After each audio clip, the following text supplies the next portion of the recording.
Our next presentation is Uniphar, and I'd like to welcome Tom Smith, Strategic Initiatives Director, to the stage.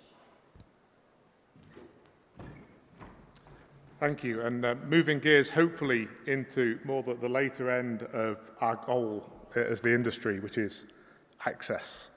So fortunately, I've been working on cell and gene access globally for 6 years now. So hopefully over the next few minutes, can talk about how we've been fortunate enough to move this from an aspiration to a reality. And that's not to say that the mission is complete, of course not, far from it. But to just give you the headline numbers, we managed to get cell and gene therapy into 50 markets and serviced over 550 patients so far. And I'll go into some of the mechanisms that we've used to be able to do that. So I really want to focus on that word, moving it from aspiration to reality, because what I'll talk about is real life experience and some of the learnings that we've been fortunate enough to uncover working across multiple therapies. And then, like I say, the global aspect of that is really important, because I know many of the conversations focus around the United States and extended into Europe, but let's not remember the rest of the world and the patients that need access. So a quick introduction into Uniphar. We're a global outsourced healthcare service provider, working with over 200 pharma, medtech and biotech companies. As far as it relates to pharmaceuticals, we've got a breadth of capabilities kind of summarized on the slide here, which is everything that you would expect to see from a pharma company, essentially. This slide doesn't quite do the justice of the team in terms of the global reach, where we are across most of the major regions: US, Europe, MENA, LATAM, and APAC. In there you'll see market access, and that is the commonly referred to form of access with a formal pricing and reimbursement after you've got regulatory approval. But just before that, you'll see the term expanded access program, and that's where I want to focus the next 5 or 10 minutes of my remarks in terms of how we've leveraged the expanded access mechanism to be able to provide access to these hundreds of patients around the world. You may be familiar with expanded access or not. You may be familiar with the term compassionate use, early access, named patient sales programs. In my talk today, expanded access encompasses all of them, and it is going to be focusing on the provision of a cell or gene therapy to a country where it's not yet got regulatory approval, but there's an unmet medical need. So this is a physician-led initiative where they've got a patient who is very much in need of access, and we know with the duration of time to get these assets through pricing and reimbursement, regulatory approval, some patients simply don't have that time. Look at SMA as an example. We know about 80% of SMA patients, type 1, will succumb to the disease by the age of 2. So I'll briefly go into what's been achieved so far, some of the benefits for pharma and other stakeholders. As I say, the main purpose of this is to provide access, but alongside that, there are some ancillary benefits that can be quite important for bringing these products to market. How can this be achieved, and how can we capitalize on the opportunity? So there's some stats on the slide. I've covered a couple of them already. So genuinely 550 patients across 50 markets, and we're on to, I think it's our 7th therapy now, so the slide's slightly out of date. That doesn't mean every program is live at the minute. Typically it will take 12 to 18 months to think about an access strategy, especially where a company may not be familiar with expanded access at all, or they may be doing compassionate use specifically for example, in oncology indications. So EAP, that's referring to taking the unlicensed product to the patient. And that can happen on a free of charge or a charged for basis. And a common topic that we speak to companies about is the sustainability of access. And what does that mean? In a compassionate use program for chronic therapy, giving some doses away for free, and therefore you know that they will be coming to your commercial population. That's a very different paradigm to where you've got a one-time high-cost therapy driven by cost of goods. So a small biotech, for example, not in a position to do that free of charge. And there's an ethical topic that I think everybody needs to address as to the comfort level around free of charge versus charged for. The complexity of the diseases and the assets mean that not every healthcare institution is going to be able to utilize the therapy. So there's a bunch of work that we've done to move patients to where the product can be administered.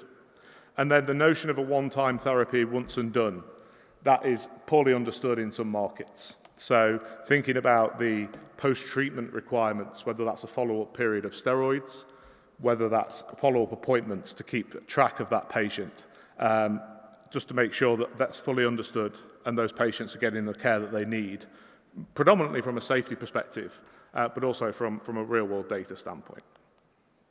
So benefits to pharma, because ultimately they need to see that benefit to put the effort in to do this, and it really genuinely has been worth it. And I'll just touch on a few of those aspects here.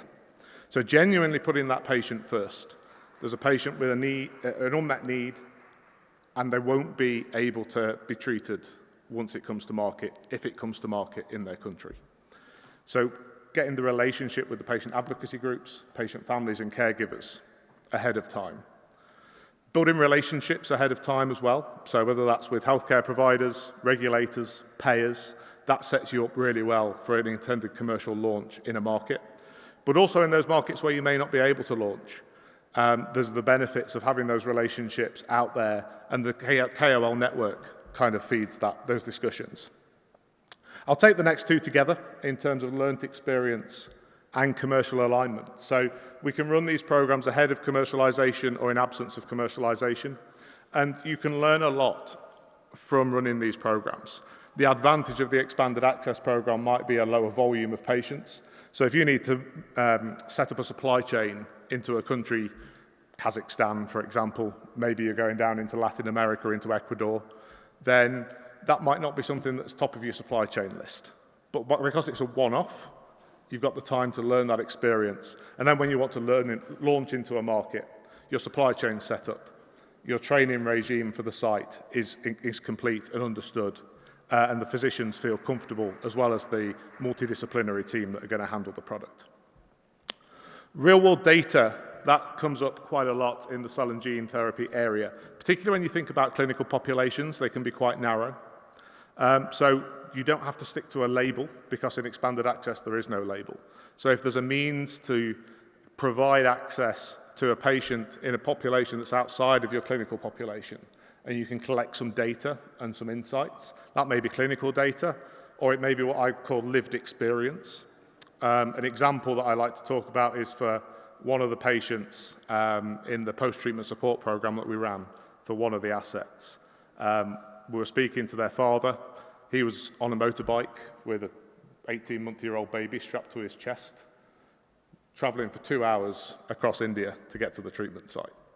So it's not just the clinical benefit that baby has benefited from.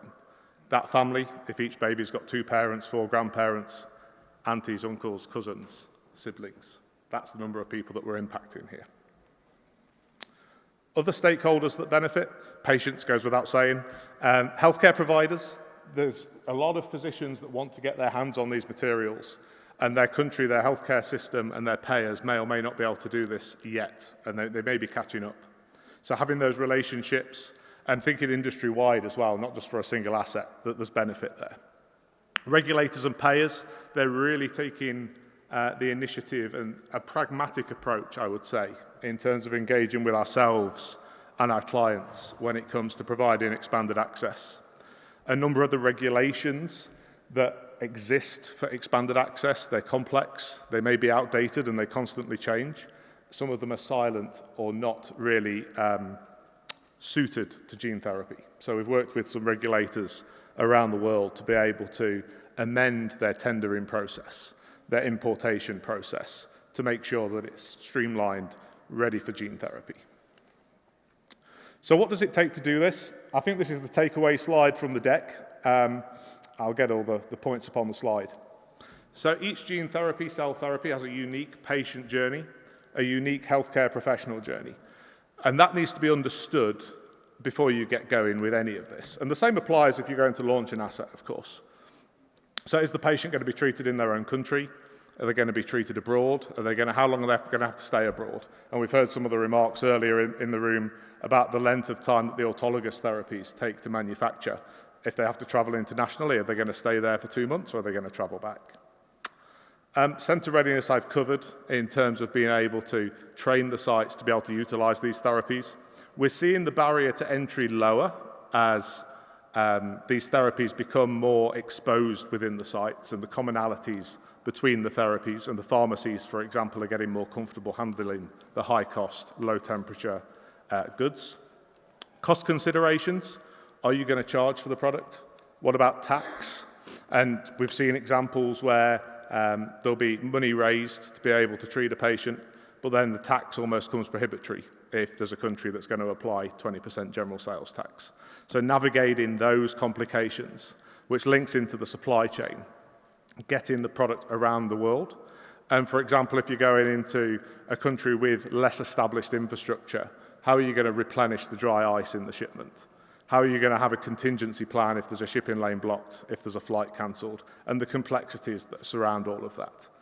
Linked to supply chain as well, not so much with the final product, comes with samples for testing. So if you need to do viral vector testing to make sure that the patient is eligible, how do you get those samples across international boundaries? That's another challenge that we've been working with companies to solve. Our EAP regulatory team really have earned their money in this space, as I've discussed, speaking with regulators about what it takes to be able to do this for gene therapy, working with our clients' regulatory team to make them comfortable that this is a legitimate way to provide access. And then post-treatment support and real-world data I've mentioned, so I won't cover those again. So some strategic considerations. The main one that I want to mention here is program sustainability and having sustained access. It would be terrible for some patients if we were able to treat one patient and then there's a supply chain issue, there's a manufacturing issue, or we can't afford to supply multiple patients.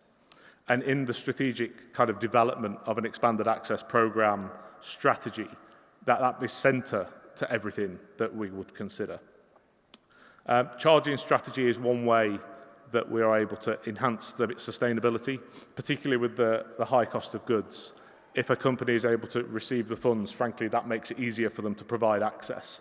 And as I've said, that's an ethical debate that needs to be had, and the ethics panel kind of touched on this morning in terms of what's the best way to have equitable access and what does equity actually mean, what does sustainability mean, and how can we serve the global market best.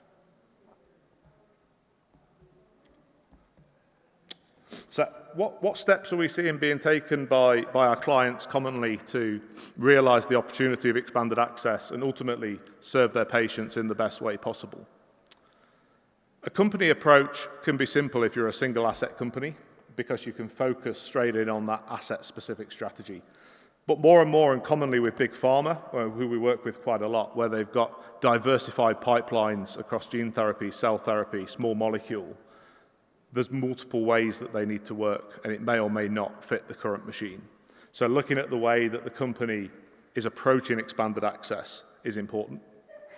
The asset-specific strategy to make sure that you're understanding that patient population, the patient journey to be able to get therapy, and also aligning it to your launch strategy so that you're not impeding your launch strategy, but more accelerating and enhancing the experience for all those stakeholders within that process. And ultimately, we can get these programs operational. Timing-wise, the first two boxes typically happen 12 to 18 months before your first launch. And then in the cell and gene space, what we're typically seeing is that the program becomes operational after a first launch. For example, if you launch with the FDA first in the US, we'll take that, then use that US product to supply into those markets. So I'll leave you with some success factors in terms of what good looks like to be able to execute on an expanded access program and the different areas of that ecosystem that really all add up to access and what access means in this space to be able to get product around the world. So with that, I'm bang on time. Do reach out if you have any questions, and thank you very much.